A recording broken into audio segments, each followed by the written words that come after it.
Ce que j'ai présenté aujourd'hui à l'amphithéâtre aux étudiants, c'est un documentaire que j'ai réalisé et duquel je suis protagoniste, qui raconte un tour du monde à vélo fait avec mon cousin il y a 5 ans.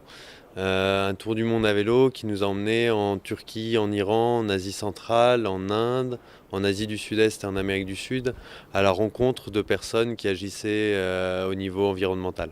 Alors, On the Green Road, ça a commencé vraiment avec mon cousin en sortant d'études. On voyageait beaucoup en stop en France, un petit peu en Europe, en Amérique du Sud aussi.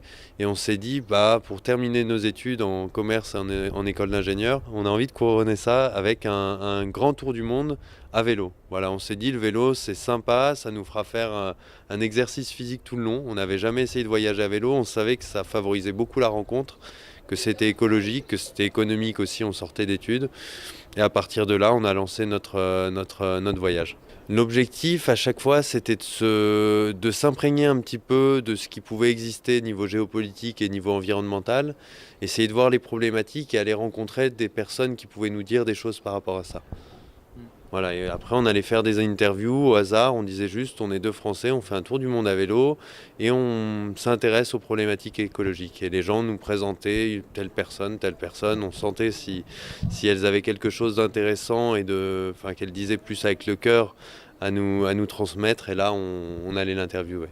Alors c'est ça qui est drôle, c'est que les gens ont des problématiques différentes sur le terrain, voilà, selon la géopolitique du pays. Et pourtant, il y a quelque chose de constant à chaque fois qui est revenu, cette idée d'agir local, mais de penser global, de réfléchir à ce qui arrive dans l'ensemble, et aussi cette idée de la petite échelle, en fait, voilà, la réponse au dérèglement climatique, ça ne sera pas des grandes solutions. Moi qui suis ingénieur, je pensais que ça serait des grandes solutions. Non, ça sera des petites choses à petite échelle. Alors on a pour vocation maintenant à diffuser le documentaire, à faire de la sensibilisation sur ces sujets d'environnement qui nous ont impactés. On est toute une équipe basée à Lyon maintenant. Et on fait des projections un petit peu partout, dans les écoles, dans les universités, avec des associations aussi, dans des collectivités. Et là, on est parti pour quelque chose d'un peu spécial. C'est une tournée en Corse et en Italie. On fait toute une boucle en fait avec une trentaine de dates. L'objectif, c'est vraiment que les gens soient sensibilisés à la problématique et qu'ils en sortent en se disant, ok, ouais, il y a un problème global sur ce sujet et comment nous on peut se mettre à l'action localement. Vraiment, on espère que derrière ces projections, les gens se rendent compte qu'il y a d'autres personnes autour d'eux qui pensent aussi à ces problématiques et qu'elles puissent se mettre un petit peu en lien, et que la projection soit un peu un moment de discussion autour de tout ça. Pendant ce voyage, on a eu aucun problème particulier. Enfin, je veux dire, on a eu des petites problématiques à droite à gauche pour passer des frontières, mais aucun vrai problème de sécurité, alors qu'on est passé par exemple au Moyen-Orient, dans des pays que certains peuvent considérer comme dangereux. Et en fait, sur place, on se rend compte que ça, c'est une construction un peu médiatique qu'on se fait de ce pays.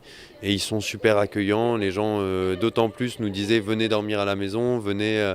Et on a toujours été super protégés sur la route. C'est-à-dire que les familles nous prenaient un petit peu pour leur fils ou machin. Enfin voilà, donc ils nous disaient les coins où pas aller. Ils faisaient attention à nous. Ils nous donnaient un petit peu des petites réserves à manger, tout ça. Ils nous indiquaient des endroits. Alors pour l'instant, il n'est pas disponible en ligne. Il y a juste la bande-annonce. Peut-être qu'un jour ça arrivera.